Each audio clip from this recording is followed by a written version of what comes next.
Hello friends, ધોરણ 11માં આપણે ચોથા ચેપ્ટરમાં રાસાયણિક બંધન અને આણ્વીય રચનામાં સંસ્પંદન બંધારણો વિશે આજે અભ્યાસ કરવા જઈ રહ્યા છીએ. આગળના મુદ્દાઓની ખૂબ સરસ રીતે ચર્ચા કરી છે, તો આ મુદ્દો હવે આપણે સમજીએ કે સંસ્પંદન બંધારણો શું છે. મિત્રો, આ પહેલા આપણે અણુઓની લુઈસ રચના વિશેનો અભ્યાસ કરી ચૂક્યા છીએ. તો અણુઓની લુઈસ રચના કેટલીક બાબતો આપણને સમજાવી શકતી નથી. એટલે એમ કહેવાય કે માત્ર અણુની લુઈસ રચના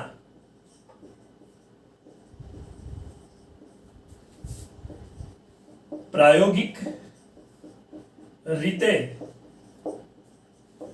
નક્કી કરાયેલા બધા જ પ્રાચલોને આપણે બીજા શબ્દોમાં ગુણધર્મો પણ કહીએ છીએ. તો ગુણધર્મો સમજાવવા અપૂરતી છે.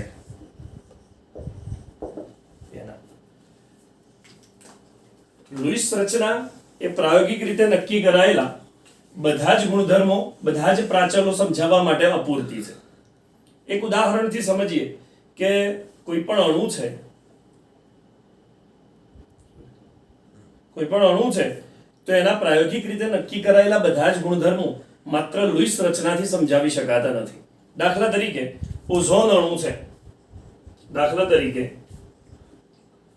ઓઝોન અણુ ના લુઈસ બંધારણો નીચે પ્રમાણે છે. આપણે મિત્રો આગળ જોયા છે ઓઝોન અણુના લુઈસ બંધારણો કેવા પ્રકારે છે. તો ઓઝોનમાં 3 ઓક્સિજન પરમાણુ આવી રીતે કોણીય આકાર ધરાવે છે. એની અંદર 2 ઓક્સિજન પરમાણુ વચ્ચે ગમે તે એક જગ્યાએ ડબલ બોન્ડ છે. આ બાકીના ઓક્સિજન પાસે 2 ઇલેક્ટ્રોન યુગ્મ છે.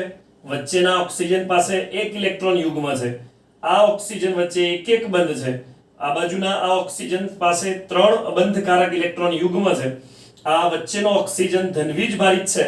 આપણે ફોર્મલ ચાર્જમાં વાત શીખ્યા છીએ. અને આ ઓક્સિજન ઋણવીજ ભારિત છે. ઓઝોનનું આ એક બંધારણ લુઈસ બંધારણ શક્ય છે. ત્યાર પછી મિત્રો ઓઝોન માટે આપણે બીજું એક બંધારણ પણ બતાવી શકીએ, જેમાં અહીંયા જ્યાં દ્વિબંધ છે ત્યાં એક બંધ છે, અને જ્યાં એક બંધ છે ત્યાં આપણે ડબલ બોન્ડ દર્શાવીએ. તો અહીંયા એક બંધ વાળા ઓક્સિજન પાસે 3 અબંધકારક ઇલેક્ટ્રોન યુગ્મો છે. દ્વિબંધ વાળા ઓક્સિજન પાસે 2 છે અને વચ્ચેના ઓક્સિજન પાસે 1 છે. વચ્ચેનો ઓક્સિજન ધનવીજ ભારિત છે અને આ બાજુનો એક બંધથી જોડાયેલો ઓક્સિજન ઋણવીજ ભારિત છે. ઓઝોનની આ બીજી લુઈસ રચના છે. મિત્રો, જ્યાં એક બંધ છે, એ ઓક્સિજન વચ્ચેની બંધ લંબાઈ 148 પિકોમીટર જોવા મળે છે. આ બંને. અને જે દ્વિબંધ છે તો એ દ્વિબંધ માટે અહીંયા હું બતાવી દઉં. આ બંધ લંબાઈ 121 પિકોમીટર, આ બાજુ પણ 121 પિકોમીટર બંધ લંબાઈ હોવી જોઈએ.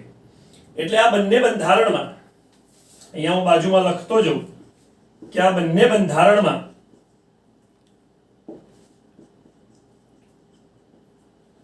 ઓક્સિજન એકલ બંધ અને ઓક્સિજન દ્વિબંધ રહેલા છે. તેથી એકલ બંધ અને દ્વિબંધની બંધ લંબાઈ અનુક્રમે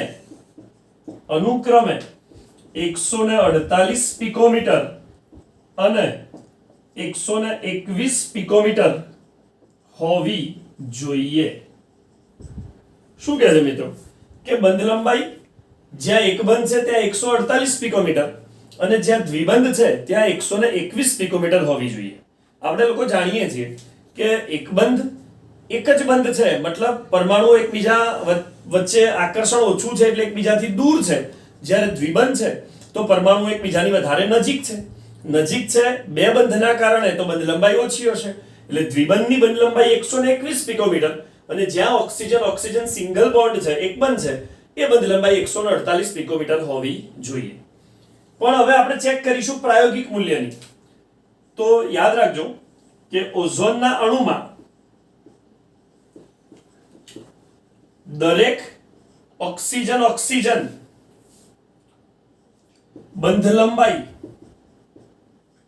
નું પ્રાયોગિક મૂલ્ય 128 પિકોમીટર જોવા મળે છે. એટલે તમે જુઓ કે પ્રાયોગિક રીતે જ્યારે આપણે બંધ લંબાઈ ચેક કરીએ છીએ ત્યારે કોઈ પણ ઓક્સિજન વચ્ચેનો બંધ હોય, એ પછી આ બાજુનો હોય કે આ બાજુનો હોય, એ કોઈ પણ બંધ લંબાઈનું પ્રાયોગિક મૂલ્ય દરેક જગ્યાએ બંને બાજુએ દરેક બંધારણમાં 128 પિકોમીટર જોવા મળે છે. આ બંધ લંબાઈ 128 પિકોમીટર છે. આ મૂલ્ય એક બંધ લંબાઈ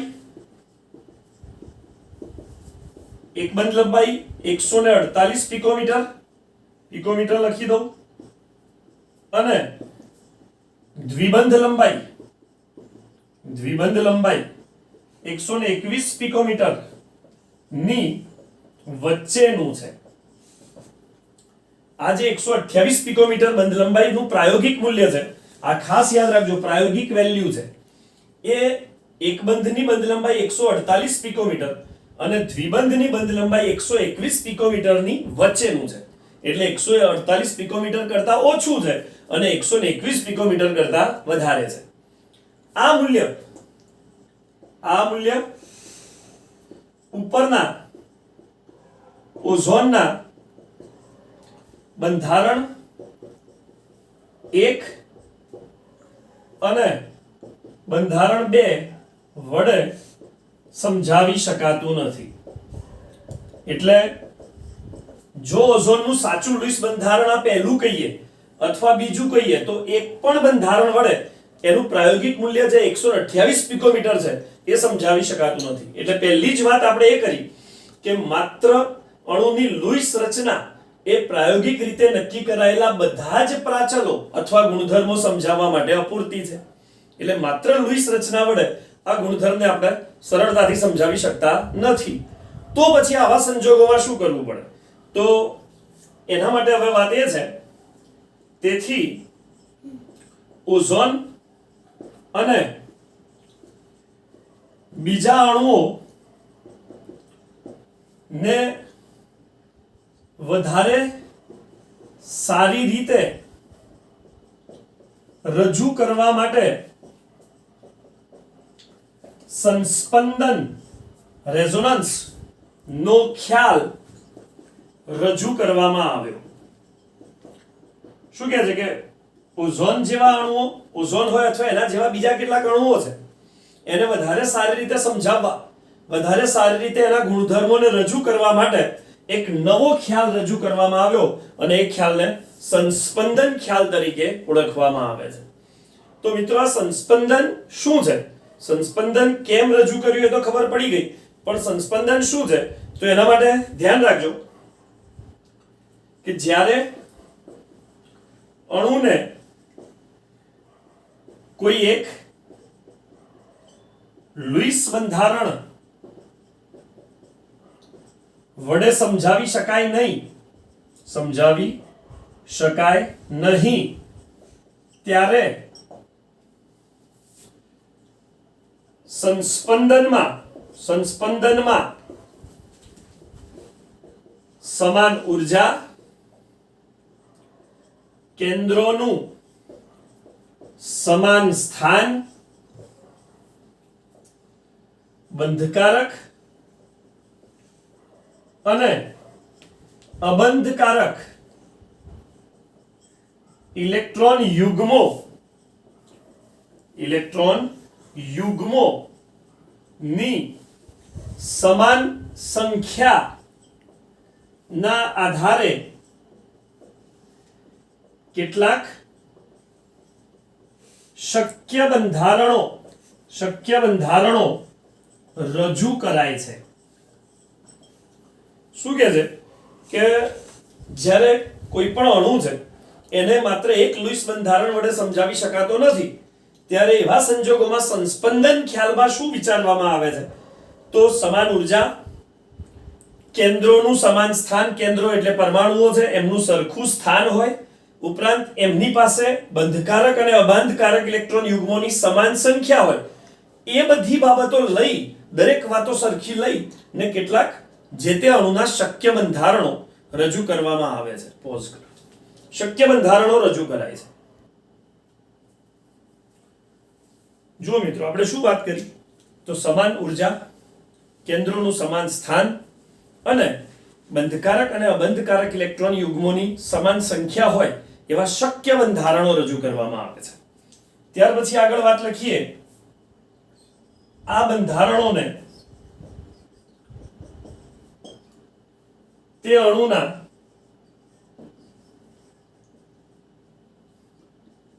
વિહિત બંધારણો કહે છે અને આ દરેક બંધારણ ના સંકર સ્વરૂપ, હાઇબ્રિડ સ્વરૂપ, સંકર સ્વરૂપ ને સંસ્પંદન સંકર બંધારણ કહે છે. આ સંસ્પંદન સંકર ને એક જ લુઈસ બંધારણ વડે સમજાવી શકાતું નથી. શું કહે છે કે આવા ઓઝોનના શક્ય બંધારણો બે શક્ય છે, જેમાં બંધારણોની ઉર્જા સમાન છે, એ બંધારણોમાં કેન્દ્રોનું સમાન સ્થાન છે, કેન્દ્રો એટલે પરમાણુઓ, જે સ્થાને અહીંયા છે એ જ સ્થાને છે. બીજું, બંધકારક અને અબંધકારક ઇલેક્ટ્રોન યુગ્મોની સંખ્યા દરેક પરમાણુ પાસે સમાન છે. એવા શક્ય બંધારણો રજૂ કરાય છે. તો ઓઝોનમાં બે બંધારણો, શક્ય બંધારણ રજૂ થયા. આ બંધારણો નું સંકર સ્વરૂપ, મતલબ એ નવા સ્વરૂપમાં આ બંધારણ બેના પણ ગુણધર્મો હોય અને નવા સ્વરૂપમાં બંધારણ એકના પણ ગુણધર્મો હોય, એટલે આ બંનેની વચ્ચેની અવસ્થા, એ વચ્ચેની અવસ્થા એને સંસ્પંદન સંકર બંધારણ કહે છે. એને સંસ્પંદન સંકર કહેવાય છે અને સંકર એક જ લુઈસ બંધારણ વડે સમજાવી શકાતું નથી. એટલે સંસ્પંદન સંકર એ આ બંનેની વચ્ચેની અવસ્થા છે. એટલે આપણે આવી રીતે બતાવીએ. ઓઝોનનું સંસ્પંદન સંકર બતાવું છું, એ જોજો. એટલે આના બરાબર પણ આ છે અને આના બરાબર પણ આ છે. તો એમાં આ પ્રકારની રચના છે કે જેમાં ઓક્સિજન ઓક્સિજન વચ્ચે આવી રચના છે, મતલબ એક બંધ તો છે જ, પણ અહીંયા દ્વિબંધ અહીંયા બનેલો છે અને તૂટેલો છે. એ જ રીતે આ બે ઓક્સિજન વચ્ચે દ્વિબંધ બનેલો છે અને તૂટેલો છે. બીજું, આ ઓક્સિજન પાસે બે અબંધકારક, આ ઓક્સિજન પાસે બે અબંધકારક ઇલેક્ટ્રોન યુગ્મ, વચ્ચેના ઓક્સિજન પાસે એક. એટલે આ બંને બંધારણોનું આ સંસ્પંદન સંકર છે. એમાં ધન અને ઋણ વીજભાર પણ બતાવાય છે, જે ટેક્સ્ટબુકમાં નથી બતાવ્યા. આ ઓક્સિજન ધન વીજભારિત ને આ બંને ઓક્સિજન વારાફરતી ઋણ વીજભારિત હોઈ શકે. તો આવી રીતે સંસ્પંદન સંકર બંધારણ આ ત્રીજું બંધારણ છે. આ ત્રીજું બંધારણ એ ઓઝોનનું સંસ્પંદન સંકર બંધારણ કહેવાય છે. જ્યારે આ બે બંધારણો છે એ ઓઝોનના વિહિત સ્વરૂપો, સંસ્પંદનીય બંધારણો, અને એની વચ્ચેની અવસ્થા એ સંસ્પંદન સંકર બંધારણ તરીકે ઓળખવામાં આવે છે. અને આ સંસ્પંદન સંકરમાં બંને ઓક્સિજન ઓક્સિજન વચ્ચેની બંધની રચના સરખી છે, એટલે દરેક ઓક્સિજન ઓક્સિજન બંધ લંબાઈ સમાન છે. અને કેટલી છે? તો એ બંધ લંબાઈ 128 પિકોમીટર કોઈ પણ ઓક્સિજન વચ્ચેની જોવા મળે છે. પછી આ બંને ઓક્સિજન પણ હોઈ શકે અને આ બંને ઓક્સિજન પણ હોઈ શકે. તો 128 પિકોમીટર બંધ લંબાઈ છે. એ એકલા બંધારણ 1 અથવા એકલા બંધારણ 2 વડે સમજાવી શકાતું નથી, પણ એ બંધ લંબાઈ એ બંનેના સંકર સ્વરૂપ, સંકર બંધારણ વડે દર્શાવાય છે. એ બંધારણ 3 છે અને 128 પિકોમીટર બંધ લંબાઈ આપણને સમજાવી શકે છે. તો સંસ્પંદનનો ખ્યાલ અણુને વધારે સારી રીતે રજૂ કરવા માટે રજૂ કરવામાં આવેલું છે. તો સંસ્પંદન શું છે એ બહુ જ સરળતાથી ખ્યાલ આવે એવો છે. બીજી એક વાત સંસ્પંદનની લાક્ષણિકતા છે કે સંસ્પંદન સંકર બંધારણ ની ઉર્જા બીજા કોઈ પણ વિહિત બંધારણ ની ઉર્જા કરતા ઓછી હોય છે. તેથી તેની સ્થિરતા વધારે હોય છે. એટલે મિત્રો એમ કહી શકાય કે સંસ્પંદન બંધારણ અણુને સ્થિરતા આપે છે. કેમ સ્થિરતા આપે છે? તો સંસ્પંદન સંકર બંધારણ જે આ ત્રણ છે એની ઉર્જા બીજા કોઈ પણ બંધારણની ઉર્જા કરતા ઓછી છે. બંનેનું વચ્ચેનું સ્વરૂપ છે, બંનેનું સરેરાશ સ્વરૂપ છે એ સંકર સ્વરૂપ છે. સંકર જાતના ગાયો હોય તો એમાં બંને પ્રકારની જાતોની ગાયોની આમાં લક્ષણો હોય. એવી વાત અહીંયા છે કે સંકર બંધારણ છે તો બંને બંધારણોના એમાં ગુણધર્મ છે. એટલે સંસ્પંદન સંકર એની ઉર્જા ઓછી છે એટલે એની સ્થિરતા વધારે છે. અને આ સંસ્પંદનની ઘટના છે, સંસ્પંદન બંધની સરેરાશ કરે છે અથવા અણુમાં એકંદર બંધ રચે છે. સંસ્પંદન સંકર છે એની અંદર એકંદર સરેરાશ બંધની રચના થાય છે. તમે જોશો તો અહીંયા દ્વિબંધ છે ને એકબંધ છે. અહીંયા એકબંધ છે ને દ્વિબંધ છે, પણ અહીંયા જોશો તો એકબંધ છે અને દ્વિબંધ પણ છે. તો એ બંધની સરેરાશ કરે છે એમ પણ કહી શકાય. તો મિત્રો સંસ્પંદન બંધારણો પર નોંધ લખો, ઉદાહરણ સહિત સમજાવો ત્યારે આ વાત આપણે લખવી પડે. તો ઓઝોન અને ઓઝોન જેવા બીજા ઘણા અણુઓ છે કે જેમની સ્થિરતા એ સંસ્પંદન બંધારણ વડે અને એમના કેટલાક ગુણધર્મો છે એ પણ સંસ્પંદન બંધારણો વડે સમજાવી શકાય છે. તો આ બંધારણ સંસ્પંદન બંધારણ વાળો ટોપિક આપણા 11મા ધોરણમાં ચોથા ચેપ્ટરમાં આપેલો છે. 3 માર્કમાં પૂછાયેલો પ્રશ્ન છે. તો એને તમે ખૂબ સરળતાથી તૈયાર કરી શકો છો.